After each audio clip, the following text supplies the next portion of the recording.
Live. Are we recording our meanderings? Yeah. Oh, there we go. Hello. Hello, this is HIV Live Talk. We're just going to get started in a minute or so give a few more people a chance to log on. Yeah.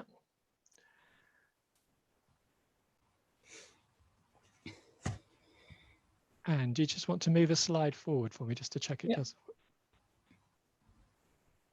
Again? No, that's okay. Still waiting for that to happen. Yes, it does eventually. Okay, move back, please. Thanks very much. Great. Okay, I make it 2:30, so I'm going to start. So welcome to everybody who's online.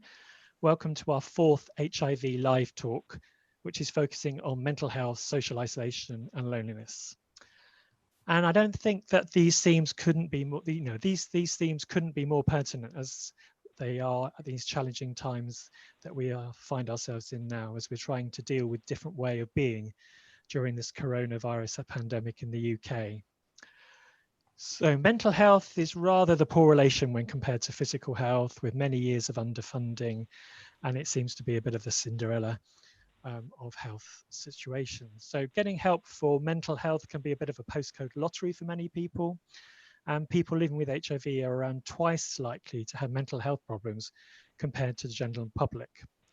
But despite this, specialist HIV support services are not available everywhere, with many having been cut due to austerity measures over the last decade or so. Loneliness and isolation is a problem for the general population too, but THT's Uncharted Territory report from 2017 identified that 82% of people aged 50 and over taking part in the survey reported moderate to high levels of loneliness, around 3 times the levels in the general population, and around a third were socially isolated. Additionally, the Positive Voices research report identified that 1 in 5 of people surveyed reported needing help with isolation and loneliness. A staggering 75% of those people stated that they had an unmet need for help during dealing with isolation and loneliness. As we were due to be in Glasgow today, there is a Scottish flavour to our presentations around mental health, social isolation and loneliness. But most of what will be discussed today is absolutely relevant to all of us wherever we are. Firstly, I'd like to welcome Anne Callaghan from the Campaign to End Loneliness, who will talk about loneliness and social isolation. What do these terms mean? Some of the approaches to combating loneliness and the importance of social connections. Unfortunately, our second speaker, Dr. Victoria Ross, was unable to make it as she's doing vital NHS work to support us during this pandemic. So I'll be sharing some thoughts around mental health and HIV, drawing on the recent Missing Link report from the All-Party Parliamentary Group on HIV and AIDS, and the Positive Voices survey data, amongst other things. Finally, Emma Strawn joins us from the Scottish Association for Mental Health.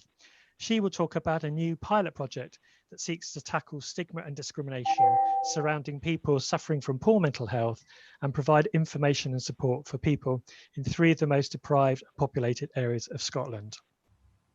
There will be a chance to ask questions, so please add your comments in the chat box on YouTube, and I'll try to pick them up and convey them to the speakers. Thanks very much. Over to Anne. So, good afternoon, everyone. I would have loved to have sort of met with you all in Glasgow, but so I work for the Campaign to End Loneliness, as Clive mentioned. I'm the campaign manager here in Scotland, and I'm going to subject you to a joke, which is I work for the Campaign to End Loneliness at home on my own in Scotland, so I have more than a passing understanding of loneliness in a work context. Who are we? We were set up in 2011 by a number of organisations focused at the older end of the spectrum, and our focus of our work is about the loneliness that older people face, and we've been supported by the national lotteries and Independent Age to expand our work in the last few years. So as Clive mentioned, there are definitions of loneliness and there are definitions of social isolation, and we're in very interesting times at the moment with coronavirus, but you know, pre-corona. Loneliness is a subjective state. It's the unwelcome feeling of a gap between the social connections that you want and the ones that you have. And social isolation is objective, and it's a measure of the number of contacts or interactions, but doesn't speak to the kind of quality of those interactions. Obviously, with the kind of lockdown, effectively, sort of many of us might be living on our own, or kind of living with others, but having our kind of social environment restricted, possibly more so than it's ever been before. But there's that old adage of you can be lonely in a crowded room. So it's meaningful connection is the thing that really makes a difference. For a very long time, loneliness was something that people thought was just one of those things. It was just how it was, and didn't actually fully realize that there was a cost both to the quality of life, but also to the public purse in terms of impacts on physical health, but also mental health as well. So there's this statistic, which is if you're single, you live on your own, and you lack social connections, it's the equivalent of smoking up to 15 cigarettes a day. Sorry, I just jumped forward. A couple of years ago, we did a survey that sort of looked at the perceptions of loneliness in older age, and many older people believed that it was kind of almost inevitable. Over half of the UK population said admitting that they were lonely would be difficult, and particularly older people, 76%, said that admitting that we're lonely is difficult because they don't want to feel that they are a burden. And I think what's interesting in the time of Corona is there's been an injunction for anyone kind of 70 plus to be much more socially distanced than others, and it can be quite hard to ask for help. So there's something in there about us thinking about reaching out to people and ensuring they understand that it's okay to ask for help, and we have to have the courage ourselves to ask for help too. So the impact on health, as I kind of mentioned, it can impact on our physical health. So it can increase the risk of high blood pressure, increase risks of stroke and coronary heart disease. And I kind of mentioned the cigarette stat before. And in terms of impact on mental health, it can increase your risk of cognitive decline on things like dementia, and it can increase your risk of depression as well, and anxiety for that matter. But it can also be, if you're experiencing depression and anxiety, loneliness can sometimes be a consequence of that. So there's a bit of an interchange between the two. There are a number of risk factors for loneliness. So, as you can see, one of the things on the right-hand side of that slide talks about sexual orientation, because that speaks to the stigma that has existed for generation upon generation of people identifying as LGBTQ+. And the thing about making a meaningful connection is you need to be your authentic self, and you need to express who you are. And I think because of societal intolerance, that's been quite challenging. I'd be really interested in your thoughts in that at the question part of it. But there can be other things that can kind of come into play as well. Anyone can experience loneliness at any point in time. Your health status, if there's the onset of long-term conditions, like anything to do with kind of chest or heart or kind of respiratory, that can kind of close down your world a little if steps aren't taken by society to ensure that people are able to participate to the full effect. If you're a carer, we know that that's a particular trigger, and if you have experienced bereavement, we know that's a trigger for things like emotional loneliness as well. So this slide comes from a publication that we released a few years ago called Promising Approaches to Reducing Loneliness in Later Life. And it basically says there's a number of different categories to think about. It's about to help people make meaningful connections. So the first is existing connections, existing relationships that you have. The other is new connections, so kind of meeting sort of new people.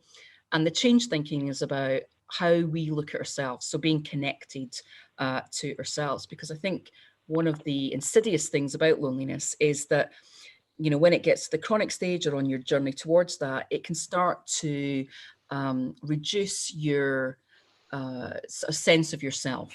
You start to maybe become hyper aware of social cues and perhaps misread those, or you lose confidence in, you know, how you think anyone being interested in you. So that's what's particularly insidious about loneliness at that end. And then if you look at the new connection side of things, those split into two main types of interventions. One is kind of group-based, kind of shared interests, and the other is one-to-one. So if someone is particularly experiencing chronic loneliness, it might be that actually they need one-to-one supports to kind of help build up confidence, because, you know, some people are introverts and you know, take a little bit of support to kind of move into a kind of group-based setting, or might just generally prefer more one-to-one settings there as well. And existing relationships, it's about, do you have the transport to get you from A to B? You know, particularly if you have mobility or disability sort of issues there. And do you have technology? Is there a way to kind of keep connected with people and they with you? Oops, sorry, skipped ahead.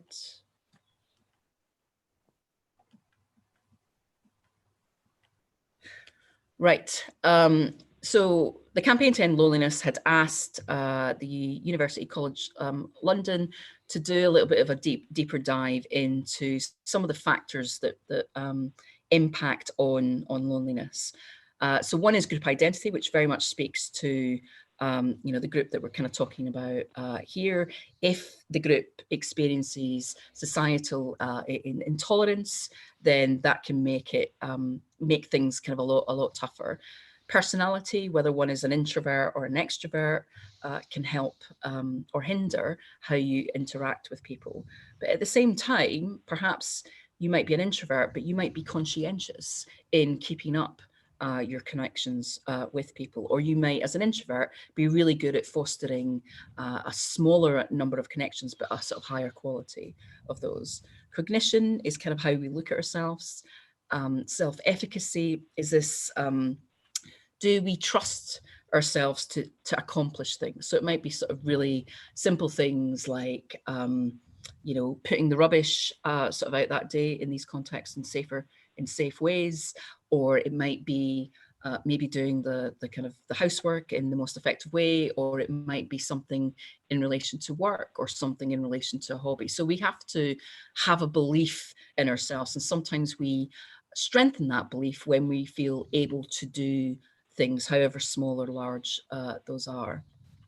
And then obviously the kind of one of the main subjects of this talk today is around mental health. Where are you in your journey within that, if you're experiencing kind of depression and anxiety? And an avoidance is about, if people have an avoidant personality about trying not to kind of deal with things, it could be that connections fall by the wayside, and it's only when we get to the point where we've not sort of got any that we suddenly become aware of our kind of disconnection from those around us.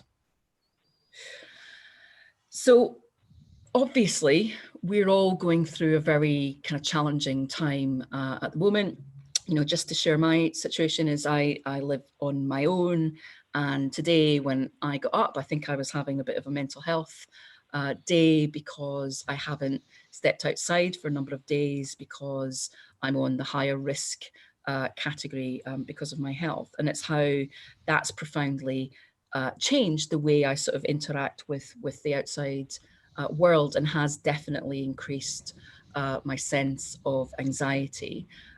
So this enforced isolation is something that many people may not have hitherto experienced, but are now suddenly going through. So it's estimated that about 850,000 people in the UK live on their own. So it's going to be really vital for us to either reach out to those who are in that situation, or to take that first step ourselves to make contact by phone, by whatever kind of digital means we've got, whether that's WhatsApp or Facebook, or look to engage if there are community Facebook pages or things that we're kind of particularly passionate about. One of the things that, I mentioned that concept of self-efficacy is this belief in our ability to do things, is that when something happens where you're perhaps not able to deal with your kind of basic needs, like food or kind of medication, it can start to reveal where you feel that gap sort of opening up. So having someone to offer help when you need that is kind of really important. And I think in these times, we've seen an amazing flowering of new community groups, the COVID-19 groups springing up all over the place. British Red Cross volunteers, the new initiative that kind of mainly targets NHS in England, but may come sort of elsewhere as well, where people are stepping forward to kind of volunteer. Because volunteering, whether you do that face-to-face or whether you do that remotely, is one of the avenues out of experiencing sort of loneliness. So some of the strategies to kind of have a think about, well, there's a number of organizations who have already put a number of things out that are really good. So Mental Health Foundation for one, Mind, and up here, Scottish Association for Mental Health. There are all a number of tips, and Emma will be kind of speaking about those in a little bit. One that I found particularly useful is a podcast called The Happiness Lab, and they've been doing a series of podcasts about different strategies to kind of cope through this time.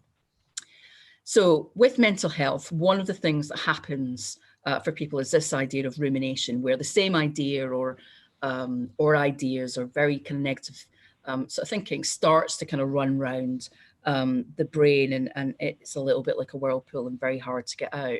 And one of the things that's kind of recommended is finding different distraction techniques to kind of take away from that rumination. So it's finding a routine in the day. It is being sort of active, however much you're able to be. For some, TV is a kind of source of comfort, but it's also a talking point. There could be a program that people watch together that can be chatted about.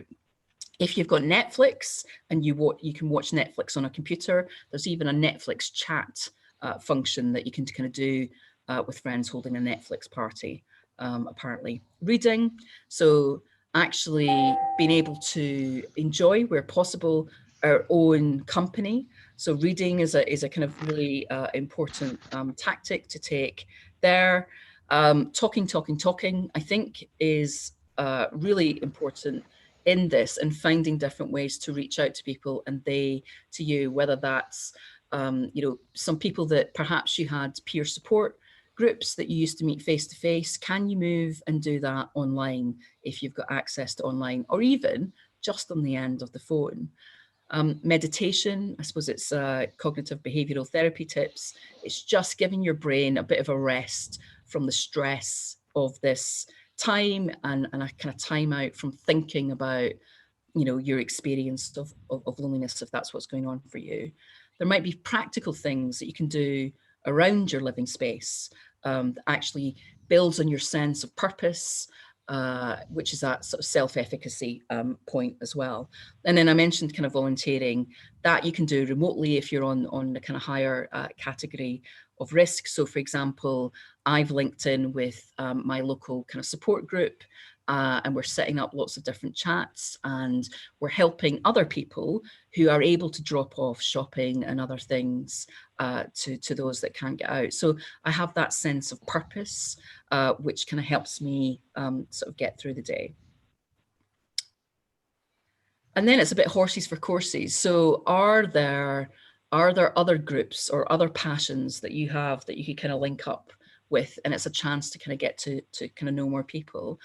One of the things everyone's been talking about is this thing called Zoom, which is what we're partly presenting on. So with Zoom, you can have a normal account where you can have a couple of people on the line and you get a free call. You can either do via computer or via telephone, and that gives you up to 40-minute free time, or you could buy a bigger account that allows you to kind of have up to 100 people on the line, and you can kind of be on there for as long as you want. So there's lots of different digital tools out there, like Skype as well, that kind of helps you see. It's really important, I think, to try and see people's faces. And if we can try and do that through the power of the kind of internet, that's great. You know, if you are self-isolating and you've got a window and you can see your neighbor, is it about waving to each other, you know, at different times of the day? So I think it's really important to kind of hear other people's voices and to try and see other people's faces as well. And just this is again the survey that we did a little while ago that talks about small moments of connection can help tackle loneliness. So even that hello, or someone picking up the phone to you, or even actually taking a moment to feel gratitude for what we've already got, and just a remembrance that yes, anxiety may be you know, particularly heightened at this point, but this will pass. This time will pass, and we just need to think forward to the point at which that ends and we're able to resume whatever kind of life we were kind of looking to lead. So that's me. So I work for the Campaign to End Loneliness, and I'd love to hear your questions at the right time. Thanks, Anne. That was really useful, I think, and really timely to talk about some of the issues that people may or may not face, not necessarily now, but in the next few weeks. I was asking people online around, are people worried about self-isolation due to coronavirus? And Tara shared with us that she's not particularly worried at the moment, but ask her again in 3 weeks and the answer will probably be different. And I think that's probably quite true, isn't it? Yeah. We don't really know how this is going to affect any of us. I mean, we might like to think that we're strong, resilient people, but spending 24/7 on your own could be quite challenging. Some people can't do it at the best of times. And so I think it really is about thinking about strategies, and most importantly, doing things that you enjoy. So, you know, if you like reading, I think, you know, that's a really good thing. And personally, for me, music is my thing. So listening to music is a really well, it's on in the background all the time at the moment when I'm working and when I'm not. So and you know, I notice now that a lot of cultural places like the British Museum or the National Portrait Gallery, they're all sort of stepping up to the mark, saying, did you know we have these digital resources? I had an email yesterday, I think, from the Royal Academy that they put one of their current exhibitions online, which I think is a really good idea. You know, I'm surprised we haven't done it before, to be honest, actually. But yeah, I think actually this could be a really interesting turning point as well in the way that we do things going forward. Absolutely, but nothing will take away from face-to-face connection. No, because we are human at the end of the day, aren't we? Yeah, for sure. And you're right, there's this explosion of, you know, I'm hopefully later doing a dance party on Zoom, kind of using kind of Spotify, and there's like a record club that we've developed a community support page. So there's lots of different ways to use the technology to kind of explore the same interests that we've already had, because we're still interested in those things. But we need this distraction, and we need to plan our days and have schedules to it that you know, that we haven't had before.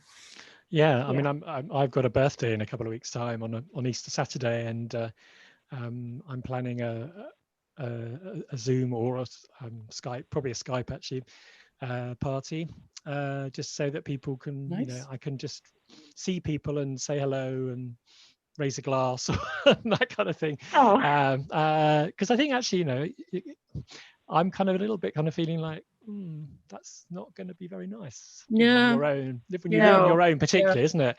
You know, it's the one time that you do want to go out and meet people is on your birthday or celebrating friends' birthdays. Or and we had Mother's Day, of course, last weekend, didn't we? So brilliant. Well, we have no questions, I'm afraid, Anne, but I think that's probably because you've just raised, you know, you're starting to get people thinking about how they might cope and what they might do next. So thank you very much to Anne. And I'm going to move on now to talk about mental health and HIV. Obviously, we were due to have Dr. Victoria Ross, who is a clinical psychologist at for NHS Grampian, who works in the field of HIV and mental health. But obviously she's busy doing really important work. So you've got to put up with me, I'm afraid.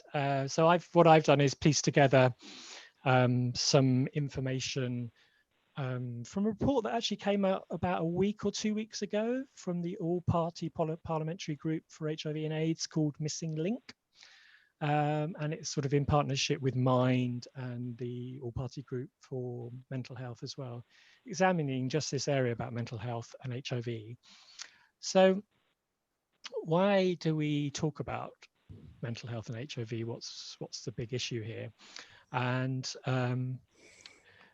the issue really is that although nearly 3/4 of people living with HIV rate their health as good or very good, according to the Positive Voices study that came out a couple of years ago from Public Health England and Positive UK and various other organisations, half of the people living with HIV reported mental health problems, which is twice the rate of the general population. So significantly higher rates of mental health issues, but important always to remember when we're talking about these sorts of things that not everyone living with HIV will need support for their mental health.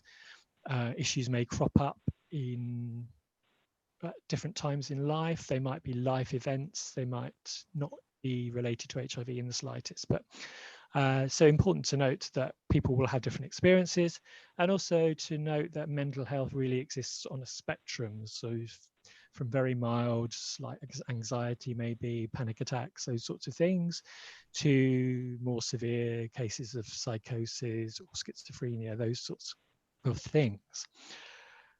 So when we talk about mental health and HIV, they are really linked in more closely than perhaps we might like to think. And the report from the APPG on HIV and AIDS suggests that the link is sort of bi-directional, in that people with pre-existing mental health issues are more likely to acquire HIV. And in fact, according to the Positive Voices study, 30% of people who completed the survey, which was of about over 4,000 people, reported pre-existing conditions prior to their HIV diagnosis. But also, people with HIV are more likely to have mental health problems, as we just saw. And that could be due to things like the fact that it's a stigmatized condition still, and high levels of self-stigma that some people experience. And also the physical complications that come with living with a long-term condition. So as you grow older with HIV, you may have more age-related conditions which could increase your levels of pain, your mobility problems, mental health problems, those sorts of things. So there's sort of two things. There's a sort of bi-directional link there. And see the sort of little graph there that we show, the little infographic that shows that 50% of people reported feelings of depression or anxiety on any given day, according to the Positive Voices survey, sorry.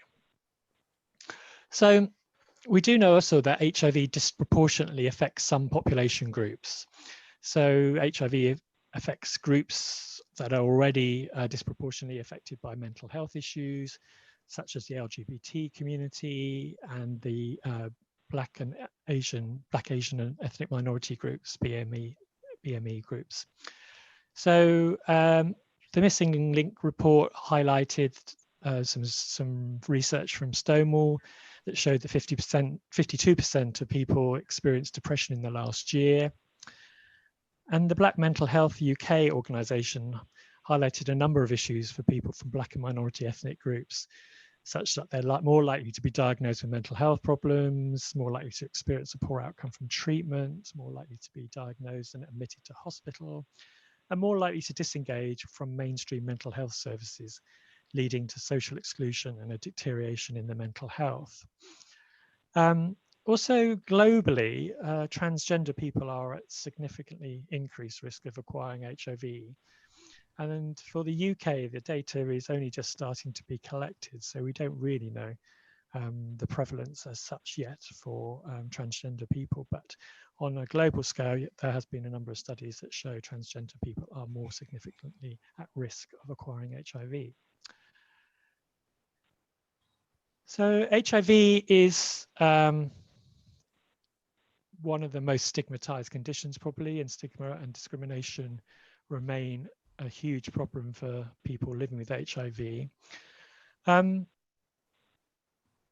But as we just saw there, there's a complex interplay of different groups and backgrounds that all have their own stigmas and discriminations. So it might be that you are a gay man, for example, who grew up during the 60s when being gay was a criminal act. You might have been in school in the 80s where Section 28 meant that your teachers couldn't share with you any information about LGBT relationships. And of course, it's only just recently in this century that LGBT people have been able to be married for the first time. So similarly on race, ethnicity, a survey in The Guardian a couple of years ago showed that 43% of those from minority ethnic backgrounds were overlooked for a work promotion in a way that felt unfair in the last 5 years.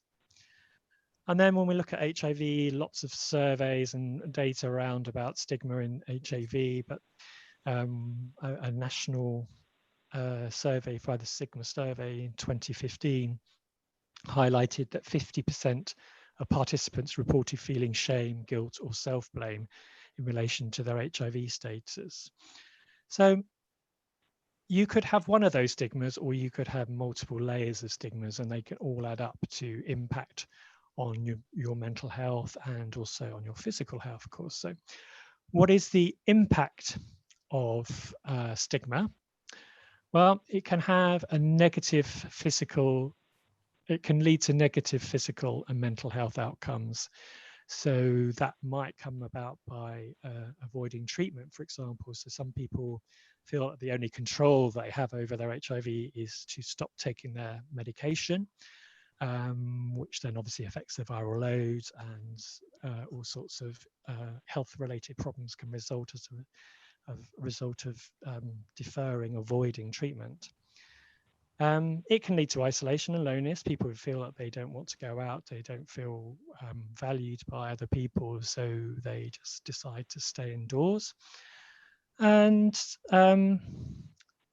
THT did a stigma survey for World AIDS Day in 2015 that highlighted that 88% of people hide their status. They don't tell anybody else about their HIV. And that can be really serious on people's mental health, in the fact that they feel like they're hiding something and they're not able to be themselves. And this can lead to, of course, internalized stigma, which is where people may self-blame themselves, they may loathe themselves, they may have low self-esteem. And in our Uncharted Territory report from 2017, we found that 58% of older people, that's people aged 50 and over, had imposed stigma on themselves that prevented them from doing the things that they wanted to do. So stigma is something that's not going to go away quickly, and it's something that really is still problematic, even 30 odd years into having HIV in the world. So that's a kind of a little bit of overview of the relationship of HIV and mental health. But there's also a number of HIV and mental health don't sort of operate in a vacuum. There are other factors that influence people's mental health, such as chemsex. This was something that was highlighted very clearly in the missing link report from the APPG on HIV and AIDS. And they state, so they feel that it's a growing issue among men who have sex with men living with HIV. And some data from London Friend that was presented to the APPG suggests that 47% of Chemsex users reported being HIV positive, and that a third of people started Chemsex use following an HIV diagnosis. So this seems to be something that's sort of growing, and perhaps we don't really have the full picture on this at the moment, but it's a significant problem, obviously, for people's ability to carry on working or carry on functioning. And it can, it can have a direct impact on mental health due to the chemical effects of the drug. And maybe it's a kind of way of dealing with previously existing mental health conditions or dealing with an HIV diagnosis. People may feel like they don't want to address those issues and start turning to Chemsex. That's something to be aware of, I guess, around HIV and mental health, is the influence of drugs and Chemsex.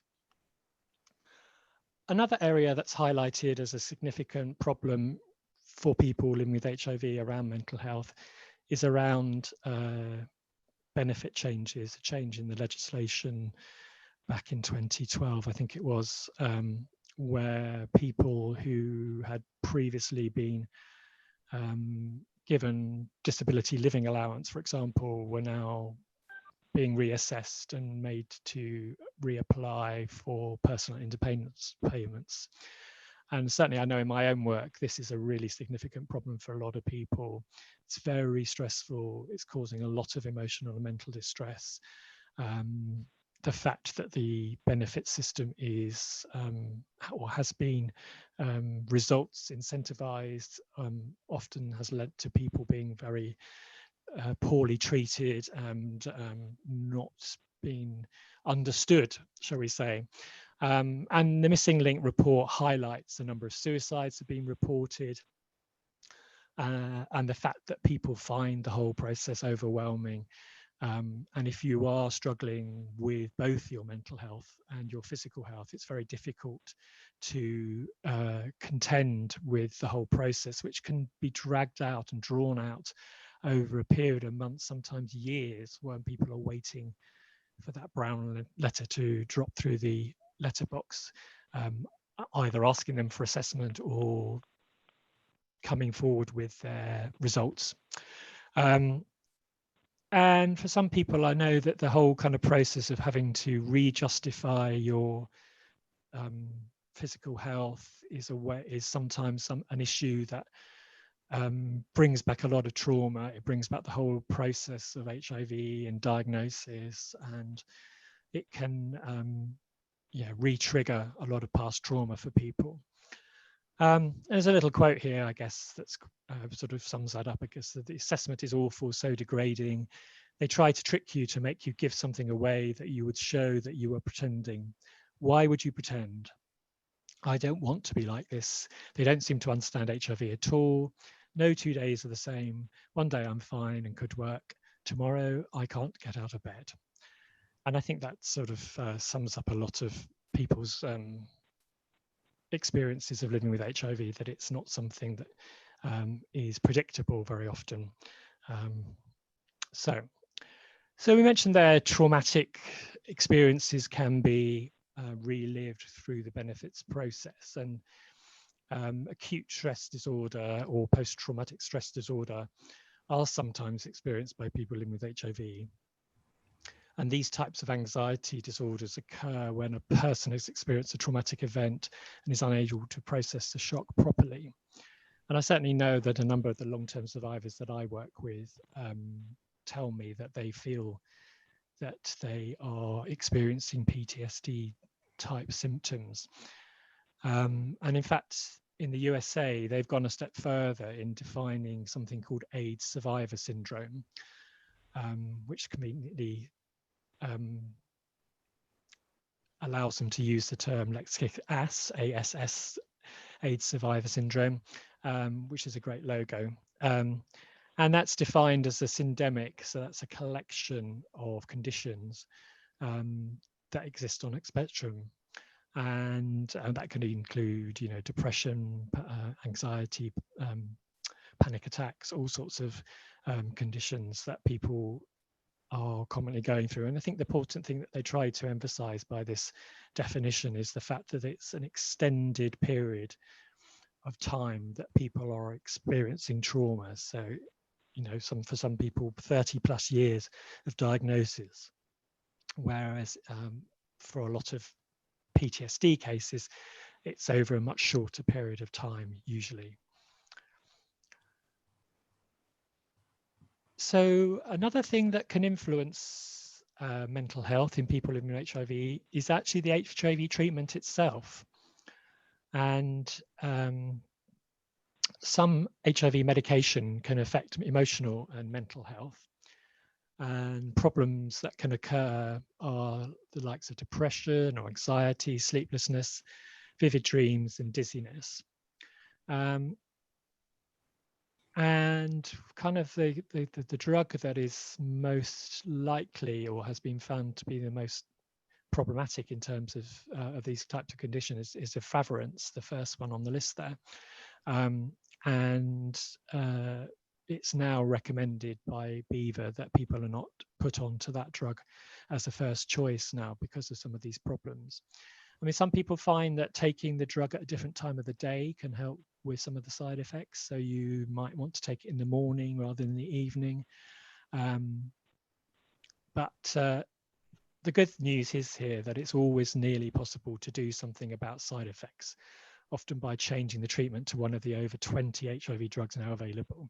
And the important thing is to have that conversation with your clinic, with your HIV clinician or your HIV nurse, and be really upfront about mental health issues.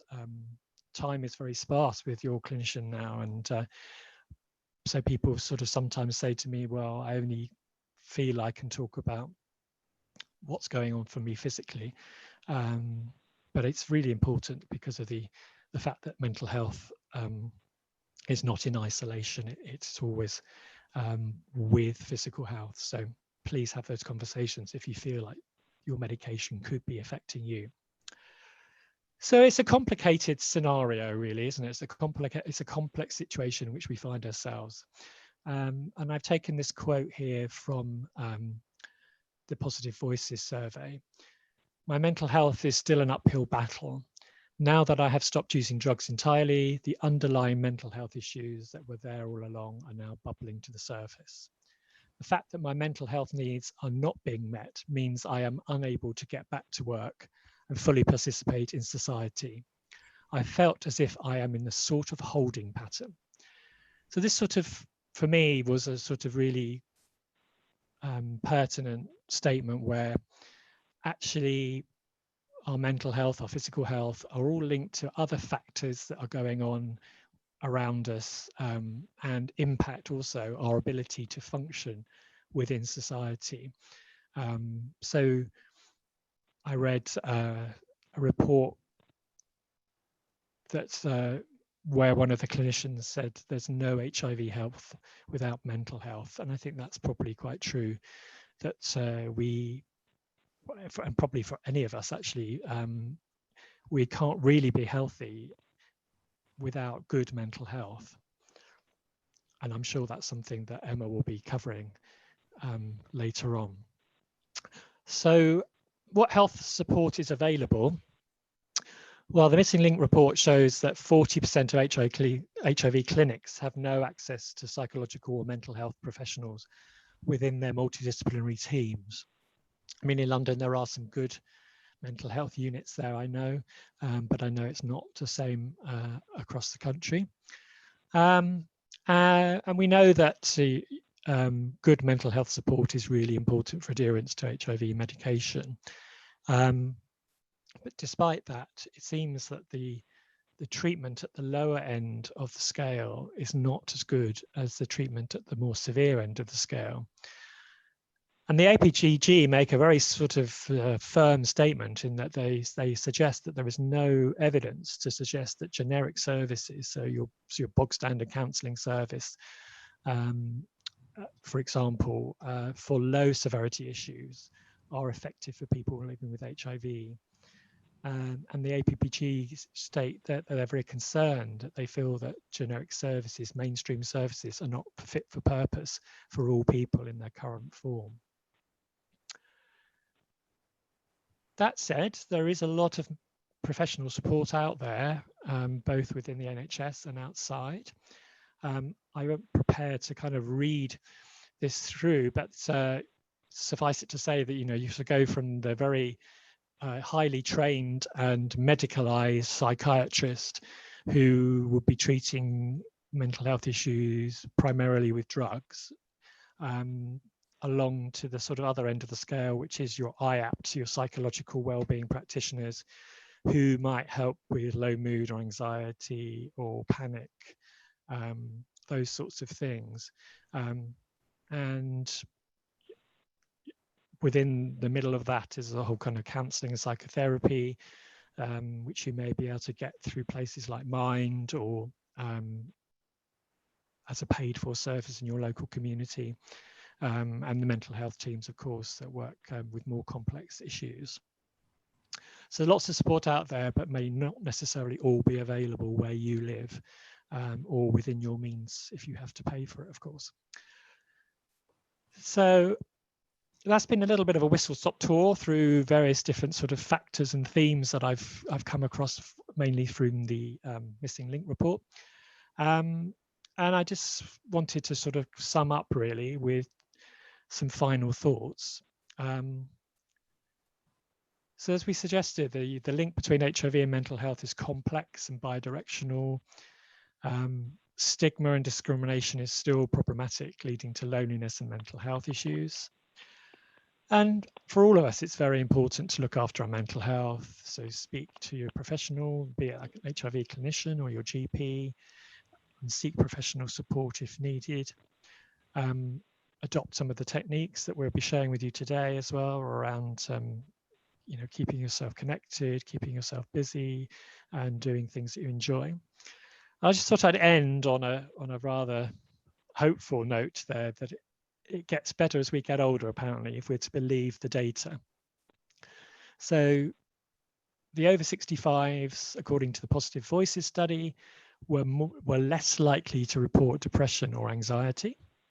And in fact, the highest rates of depression or anxiety were in the 16 to 25 bracket. So the young people, the very young people, were reporting much higher levels of depression and anxiety. And according to our Uncharted Territory report, over 65s are more likely to rate their well-being as good or very good.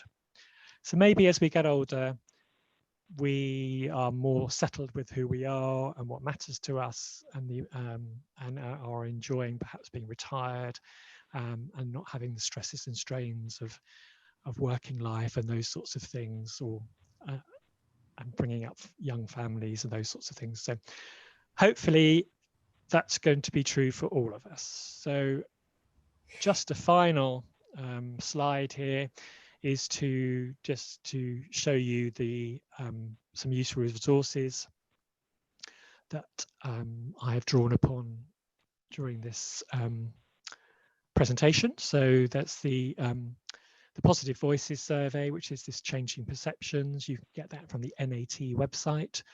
There are 3 booklets that are available, cover all sorts of issues. Great read, great data, very important survey. The Missing Link report that was from the APPG. There are some standards for psychological standards that were compiled several years ago now for people living with HIV. And then there's the very useful AIDS map, HIV mental health and emotional well-being booklet, which you can get, I believe, from HIV clinics. So hopefully you found that useful. I'd like to open up to questions now. If anyone wants to give me a question, let me see what's on YouTube here.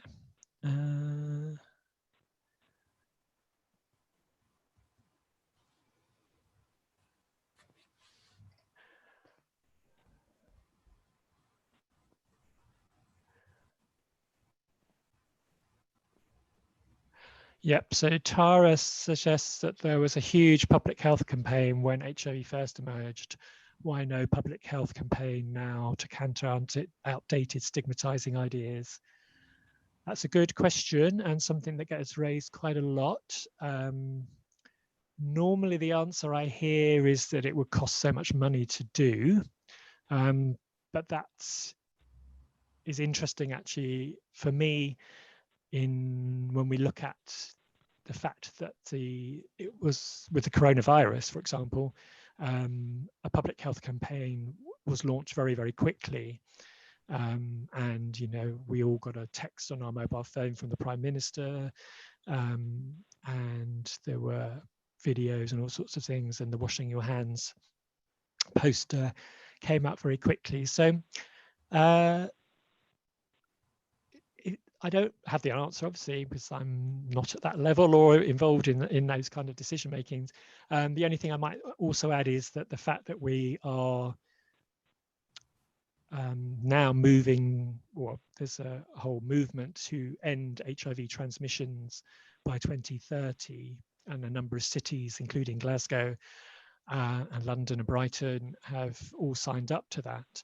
And stigma definitely has been raised as one of the key kind of work streams and areas for improvement and work. And maybe as part of that campaign, something may result, because I think there's a sufficient impetus and desire to make that happen.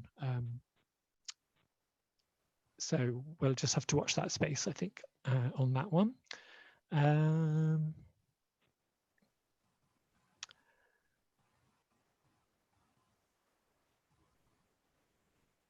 Any other questions? No.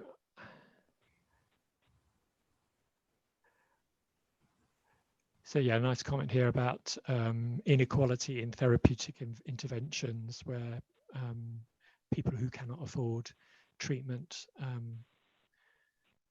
doesn't seem fair for people, and absolutely. And I think also increasingly a number of organisations are using placement counsellors, people who are training to try and fill those sorts of gaps. But it's not always the case, of course, around the country. So I think I will end there, and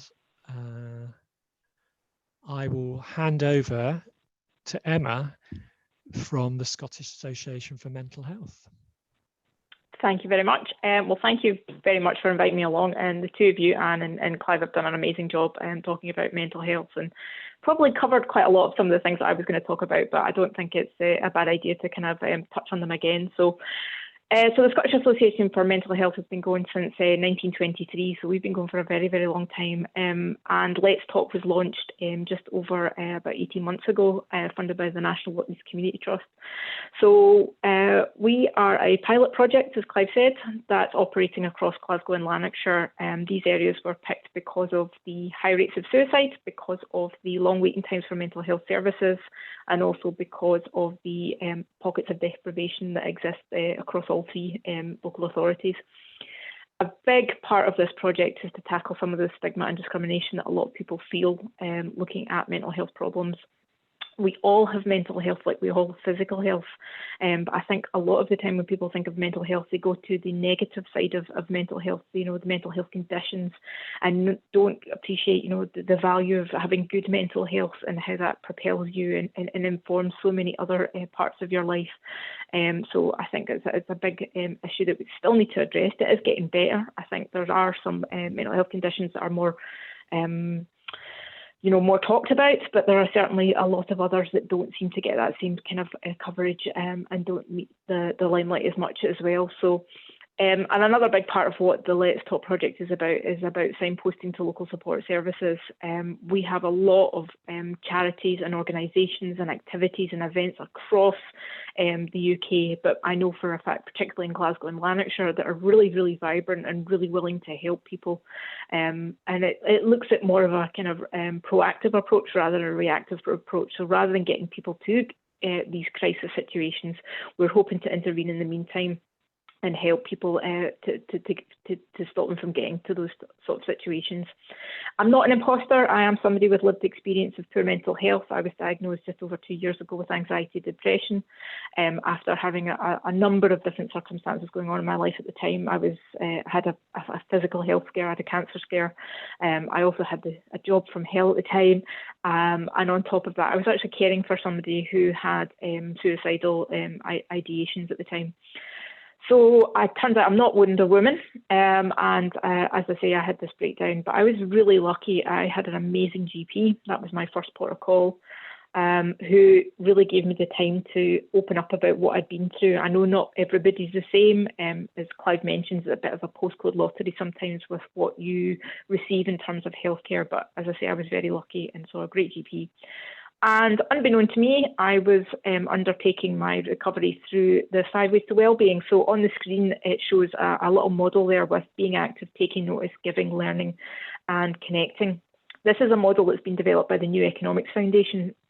The same people encouraging, a more healthy diet, which is probably really prevalent just now, around having your 5 a day. But they also recognise there's lots of other things that we can do to help ourselves in terms of recovery, but also in terms of self-care as well, which I think, especially just now, is a really important thing to consider. So unbeknown to me, this model existed, but I didn't realise, and I had suddenly become involved in all these different facets of it. So in terms of being active, I took up a free membership for 4 weeks with the gym, local council gym, and began swimming, which for me was a major achievement because despite coming from the coastal areas of Scotland, I still couldn't swim. So this was fantastic. So exercise is really important, I think, in terms of looking after your mental health, but also your physical health as well. The average adult, depending on their situation, should be aiming for about 150 minutes a week. I know that's a bit difficult in these times, but there's lots of things, and I'm going to touch on them a little bit further on down the line as well. Another thing that I did was volunteering. So that comes under the sort of giving back section of the 5 ways to wellbeing. Giving is a huge thing. Anne talked about some of the things that she was doing online, helping people volunteering, if not in person, remotely. And I don't think that should be underestimated because that has massive effects on and benefits to you as well. I was volunteering with the NHS. I was actually in some of the health centres, helping to signpost people to local support services. And the main three would be around financial help, around alcohol and addiction, and around mental health. And that's probably very similar for lots of other places across the UK as well. On top of this, I was taking notes and I was learning. I'm going to group these two together because I did kind of these in sort of conjunction with each other. I'm from a family that, we don't talk about mental health. We haven't done up until recently. So it was learning about the diagnosis of anxiety and depression in my case. It was learning about what triggers potentially I had. It was learning about the medication. We talked about, different medications and side effects, and mental health medication has its own setbacks. The citalopram I take for depression, it actually makes my anxiety worse. So I have to find lots of other ways to kind of keep that under control. It's also about learning about yourself, about what good coping strategies you have, about how resilient you are, about how effective the support services and people are around you as well too. And it's also about learning new things as well. So I jumped in and started learning about writing, about creative writing as a way to help with my experiences in my recovery. And that was a great thing to be able to express how I felt and get something across. When you've got 1,000,001 thoughts going through your head, and usually mostly negative, it's great to be able to get some things down on paper and make sense of what you're feeling and how you're feeling and maybe why you're feeling it that way too. And then last but not least, probably most prevalent in terms of what we're talking about today in loneliness and isolation, it's about connecting. So I was put in touch with a peer support group for people with mental health problems called Time Out Scotland. I went along to that session and really learnt from lots of other people there about their experiences of mental health problems and what they'd been through. And as you mentioned, Clive, one of the first things I kind of hit home with me is the fact I never use music particularly. I always put the TV on and just kind of zoned out in front of this TV for hours on end. And it's really important, I think, to think about how music can really influence your mood, how it can lift you, how it can get you moving, how it can evoke some really nice memories as well. So just about getting into that good place using other things as well. I've now been volunteered, and I use that term loosely, and I help run that group. So like Anne and yourself, we're looking into other ways that we can connect with people, because we're obviously not able to do it face to face in the present climate. So we're looking at, virtual and alternative ways of keeping those connections and keeping those bonds with people. And like you were both saying, being able to let people talk freely about how they're feeling and what they're going through without judgment and without criticism as well. So I think the 5 Ways to Wellbeing is a really, really important tool. If nothing else from today or from my talk, at least, just take a wee screenshot of that 5 Ways to Wellbeing, put it up on your fridge, and be able to say to yourself, what have I done today? Have I done, have I been active? Have I taken notice of something? Have I given back? So that's a really crucial thing that I think is really important to look at. In terms of loneliness and isolation, as Anne described, loneliness is defined as an unpleasant, emotionally distressing state that arises when a person feels that the quality or quantity of their social relationships falls short of what they desire. In a basic sense, it's a lack of companionship, understanding, or interest that leaves you feeling empty, alone, and unwanted. And I know that somebody in the middle of Glasgow, I'm testament to the fact that loneliness can still hit you even if you're in a busy city. So loneliness and isolation can have a huge impact on our physical and mental health, as you've both talked about. It's probably more evident just now in these sort of unprecedented times, as well as a lot of uncertainty and people not sure where to go to and what to do when their usual support services are perhaps not there. Recent research has suggested that loneliness and isolation is associated with a 26% increase in the risk of early death, and it places it in a similar league to other known public health problems such as obesity and smoking. Loneliness and isolation is just as damaging to the body as smoking 15 cigarettes a day, which is what Anne was talking about earlier, and it increases the chance of a person having heart attacks, strokes, or aging prematurely.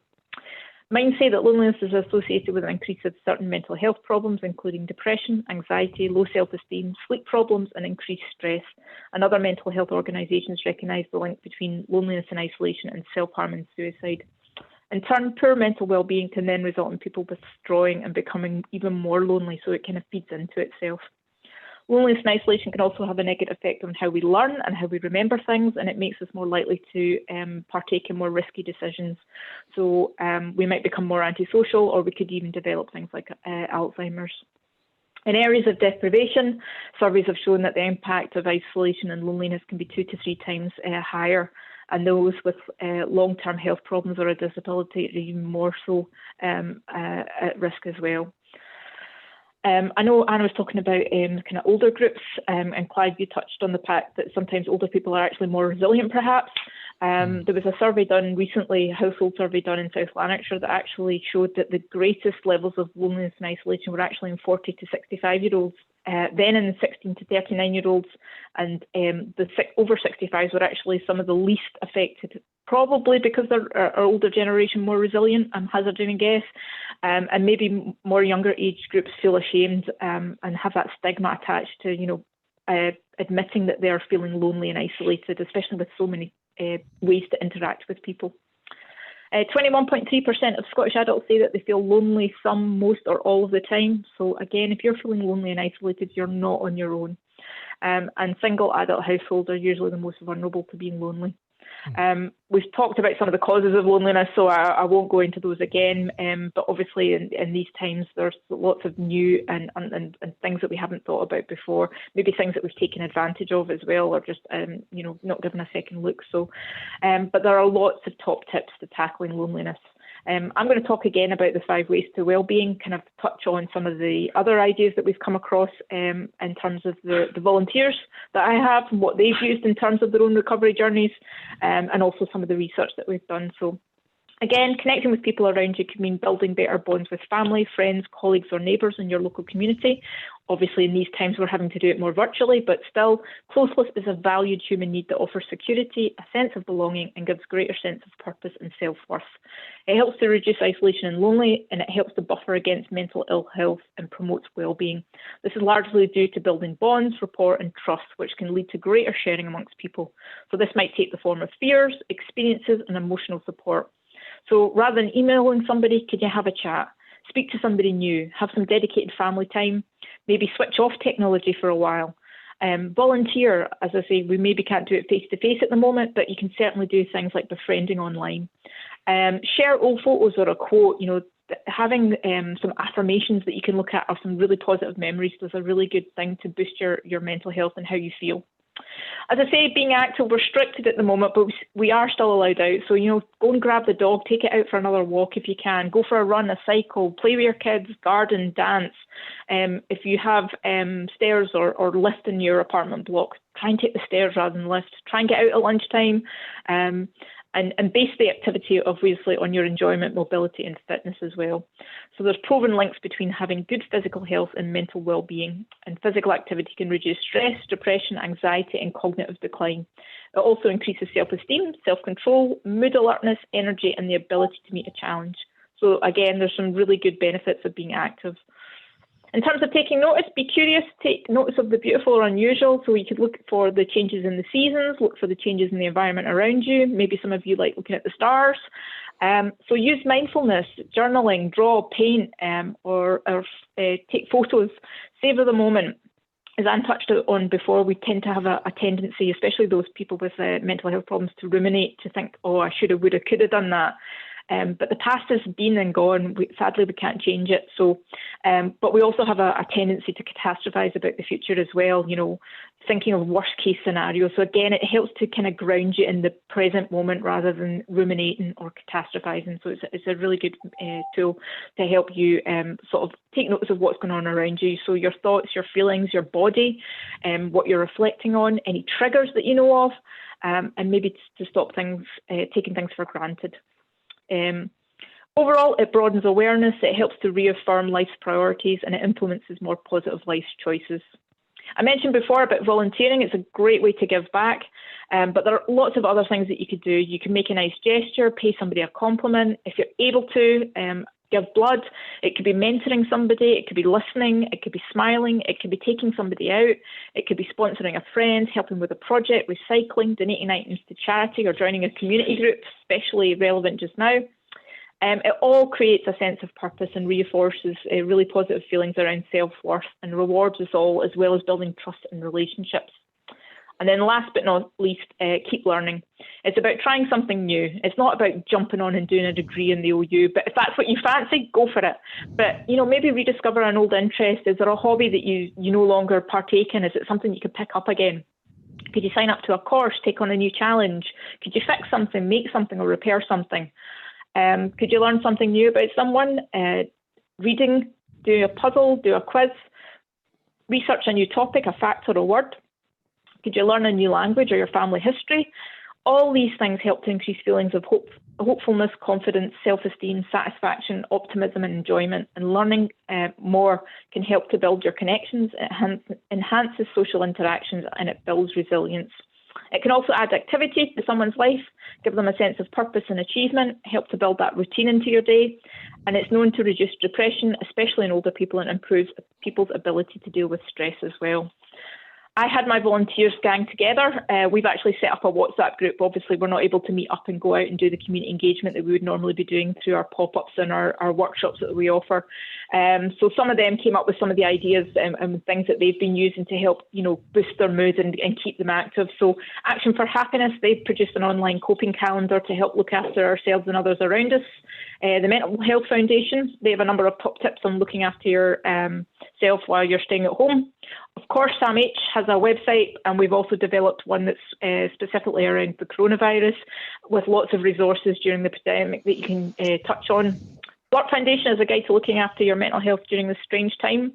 BBC website also has a section where it's uplifting stories. So if you've been watching the news and it's all doom and gloom, this is probably a really nice alternative.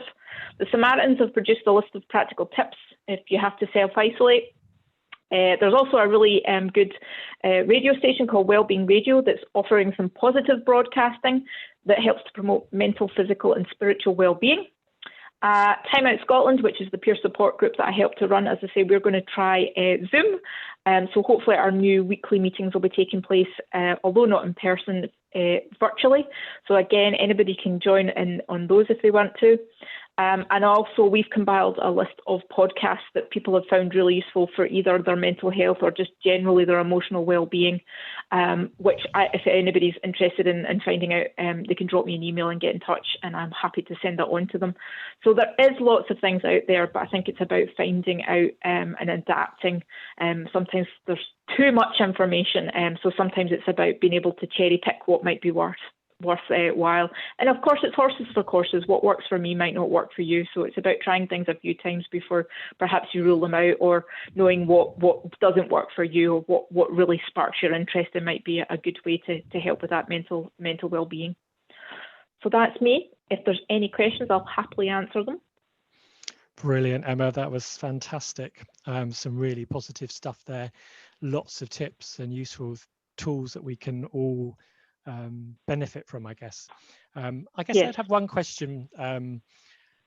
Some of the people that I meet and work with, their ability perhaps to take control, to see that they need to do something different, or some of all this information that we've been sharing today might just seem a little bit too much. So a little bit overpowering to sort of like, oh, there's all this stuff out there. How am I going to find something that can help me? So I guess what I would ask is, have you got any tips to help those people who may feel a little bit overwhelmed by everything? How can you start to take back some control, I guess, and to take ownership of your mental health? I think for me, if you had the 5 ways to wellbeing up on your fridge, you'd be able to maybe look at gaps, things that you maybe haven't done that day or haven't done that week. So that might be a good starting point. So if you know that you've been really active and you've been phoning people and you've been, texting people and you've been really good at connecting, what haven't you been doing that maybe you can improve on in terms of giving? And it doesn't have to be anything as extravagant as volunteering, but it could be writing a letter to a local care home just to cheer them up. It could be just a small gesture to help people. And it's also maybe about what your friends, your family and other people are doing. What have they used that's been really good, and that's helped them? And also just what are you interested in? Like what's your favourite pastime? What's your favourite thing to do? What have you not done for ages? Maybe start with those kind of things first and build on those, and not get disheartened if it doesn't quite work the first way around. There's lots of things online just now about lots of kind of fitness boot camps online. I'm not going to mention any because I don't want to be done for promoting, but that wouldn't be my cup of tea. So again, it's about finding alternatives. What sparks your interest and what would maintain, what's something that you will enjoy and you can keep going, and you have easy access to. So a lot of people a little while back really got into the adult colouring books, and there's loads of those still around. So again, it can be the simplest of things that can really distract you and help ground you and help maybe take you away from everything that's going on in the world. Just give you a little bit of something positive out of something negative, basically. If you're making a night picture, if you're drawing writing a poem, if you're helping a friend, then these are all really good positives that are coming out of really quite trying times at the moment. Brilliant. Clive, can I add something as well? Yeah, sure. The podcast that I kind of spoke about, the Happiness Lab, was talking about some techniques of thinking about gratitude. So kind of try to ground yourself at the moment, because there is so much to do and that can be overwhelming. So it's just maybe taking a moment and thinking, what do I feel grateful for? And everyone has something to feel grateful for. And the other thing that it kind of recommended was almost try to see yourself in third person, sort of think through, okay, here's where I'm going to be, and this is going to end this situation and it's going to get better. So it's kind of putting that to kind of bed. But maybe the simplest thing to do is one small thing a day. Do you know what I mean? Like just like one tiny thing, and then it's like Lego bricks. You kind of maybe build in it, and like how everyone builds Lego is differently, and nothing, it doesn't need to be the Empire State Building at the end of it, and that we all emerge with degrees and we're the equivalent of Leonardo da Vinci and sort of all the rest of it. It's just do, as Emma said, do what gives you joy, but pick maybe one small thing and be grateful for doing that. Absolutely. I think it's also as well, It's not about beating yourself up if you have an off day, because everybody has an off day. So if you need a duvet day and you need to sit in front of Netflix and just zone out on the latest box set, that's all right, as long as you're not doing it for too long and you do manage to do some other things. It's just about just looking after yourself, making sure that you're still, getting a shower, making sure that you're having something healthy to eat, and making sure that you do try and pick up the phone, just to try and avoid kind of withdrawing and making that, as I say, feeding into that cycle where you kind of maybe make your loneliness and that those feelings of isolation even worse. So just kind of breaking the cycle a little bit as well. So yeah, don't beat yourself up either. No, and I guess that's where also friends and family can help as well, to kind of to ask those sorts of questions. What was your good thing today? Or sort of just checking in to see what people have done in the day, because sometimes actually I think that can be a good trigger as well. It's doing it really carefully though. Yes, yeah.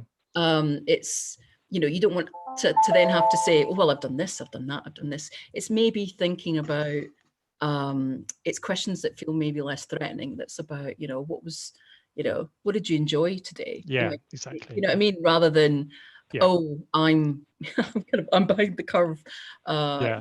So I'm terrible at art, for instance. So colouring in books is absolutely perfect for me because someone's already done the hard work. Brilliant. You know what I mean? It's like we don't have to sort of, we just need to, we're human. We deserve to feel good about ourselves, and we just need to kind of take a breath and feel grounded. And as Emma said, I think the 5 ways is kind of fantastic. Sam H does brilliant work sort of in Scotland. And I think the interesting thing about, some of the stuff Emma was mentioning was that, the Scottish Household Survey, when it came out in the autumn of last year, revealed like 1 in 5 kind of people sort of experiencing kind of more profound loneliness.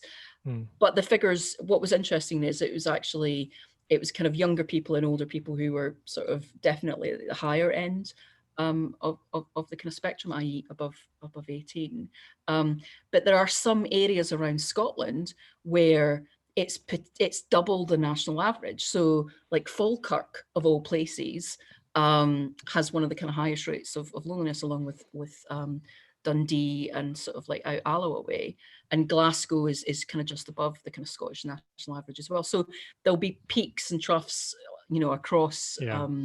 across Scotland, but we've just got to take a breath. It's like, this is the most bizarre situation probably any of us will ever experience, I hope. And what's really encouraging is the way that lots of different individuals have come together to have a sense of purpose, that we've almost had this reaffirmation of community about, actually, we're only going to get through this if we get through this together. And that's a really important message to kind of think about. And that togetherness might be you and the neighbour across the way, or a kind of couple of neighbours, or it might be, people in the community starting to talk together. And I hope that through this, I hope there are going to be some really good things that come out of this terrible situation. And I hope one of them is that more of us feel comfortable talking about loneliness and finding more ways to find connection, because it's connection that's going to get us through this. Absolutely. Brilliant. Well, I think we've gone over our hour. I'm sorry for anybody who had to leave the call or log off, but I think it was a really useful topic to be or set of topics to be covering at this particular time. I'd really like to thank Emma and Anne for their fabulous presentations and input. Thanks to the people who commented online. If you would like to just complete a little feedback survey, that the link is on the YouTube page in the comments. That would be really helpful for us to improve what we're doing. I wish you all really well. Stay safe in these difficult and challenging times, and take care of each other. And I wish you well for the rest of the day. Thank you very much for everybody for taking part. Thank you. Thank you.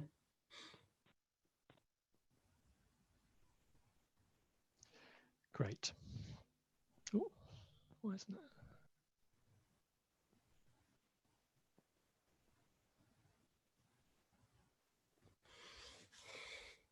Lovely. Thank you very much. Thanks. Thank you very much for Really organising this. useful. Yes. Okay. Bye-bye. Thanks. Take care. Thank Bye. you. Bye. Thank you. Bye. Bye.